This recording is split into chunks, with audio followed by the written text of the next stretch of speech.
Okay.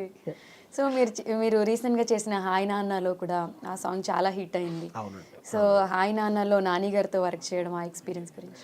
Nani గారితో అంటే నేను ఇంతకుముందు డాన్సర్‌గా నేను లోకల్ చేశానండి. యాజ్ ఎ డాన్సర్‌గా ఉండేటప్పుడు నేను లోకల్ చేశాను.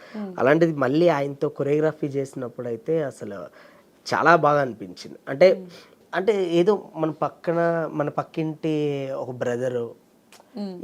మన అన్ననో, నా ఫ్రెండో ఎవరితో ఉన్నట్టే అనిపిస్తది ఆయనైతే. నాని గారితో ఉంటే. నాని అబ్బో! ఎంత క్యాజువల్‌గా ఉంటారంటే సింపుల్‌గా అలా వస్తారు, షార్ట్ చూస్తారు, చేసేస్తారు, వెళ్ళిపోతారు. హ్మ్.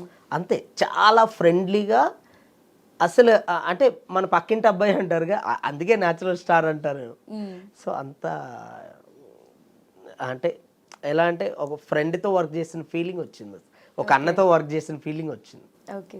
యాహ్! సో ఇప్పుడు తెలుగులో కాకుండా అదర్ లాంగ్వేజెస్‌లో కూడా ఏమైనా వర్క్ చేస్తున్నారా?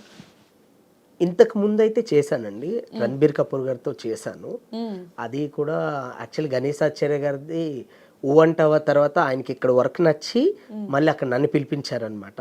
హ్మ్. సో 'రణబీర్ కపూర్' గారు కూడా ఒక సాంగ్ చేశా యాక్చువల్లీ. ఓకే. రిలీజా? అయిపోయిందండి. ఓకే. ఆ! ఆ సాంగ్ 'షో మీ ద టుమ్కా టటటటట' అని ఒక సాంగ్ ఉందండి. అది కూడా మంచి హిట్ అయింది. అంటే అర్థమైపోద్ది. ఈ స్టెప్స్ ఇవన్నీ చూస్తే ఏంటంటే ఓకే. ఇది మన కొరియోగ్రాఫర్ చేసిందే అని అర్థమైపోద్ది. ఓకే. యాహ్! యాహ్! సో ఇండస్ట్రీలో మీరెవరికైనా స్పెషల్ థాంక్స్ చెప్పాలంటే ఎనీ 3 పర్సన్స్ ఎవరు చెప్తారు? అంటే ఫస్ట్ అసలు ఇండస్ట్రీలోకి వస్తానని అంటే నాకు డాన్స్ మీద ఫస్ట్ ఇంట్రెస్ట్ క్రియేట్ అయింది అంటే ఫస్ట్ చిరంజీవి సార్‌కండి. హ్మ్. తర్వాత Bunny sir and Sukku sir చెప్తా. ఓకే. యాహ్! ఓహ్! యాహ్! వీళ్ళు ముగ్గురే ఇంపార్టెంట్. ఓకే. విజయ్ గారు ఫీమేల్స్‌లో ది బెస్ట్ డాన్సర్ ఎవరు అంటే ఎవరి పేరు చెప్తారు? సాయి పల్లవి ఆర్ పేరు శ్రీలీల. మీరే అంత గ్యాప్ ఇచ్చారు. అంటే టఫ్ క్వెషన్ అడగాలని చెప్పి. అంటే ఎవరో ఒకరి పేరే చెప్పాలి. ఒక్కరి పేరే చెప్పాలా? సాయి పల్లవి ఆర్ శ్రీలీల. సాయి పల్లవి గారు. సాయి పల్లవి గారు. ఎందుకు వై అంటే ఏదైనా రీజన్ చెప్తారా? అంటే అలా ఏం లేదండి. మీరిద్దరు కాదు ఎవరో అని అడిగారు. నేను సాయి పల్లవి గారు అని చెప్పాను. దాని తర్వాత నెక్స్ట్ క్వెషన్ ఉండాలి. ఓకే.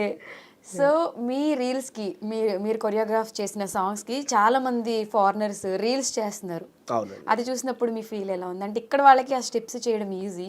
బట్ ఫారినర్స్ మన స్టెప్స్ చేయడం చాలా కష్టం. అవునండి. అది మాత్రం నిజమే. బట్ అలా చేస్తున్నప్పుడు ఏంటంటే అంటే మన సినిమా అవ్వని, మన సాంగ్స్ అవ్వని అంత రీచ్ అవుతుందంటే అంత అంటే మన కంటెంట్ కూడా అంతే బావుంది.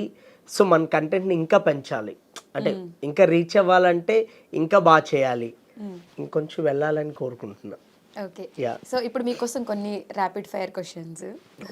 టాలీవుడ్ ఆర్ బాలీవుడ్ అంటే ఏం చెప్తారు? Obviously Tollywood. Obviously Tollywood. Okay. Choreography or direction అంటే? కొరియోగ్రఫీ.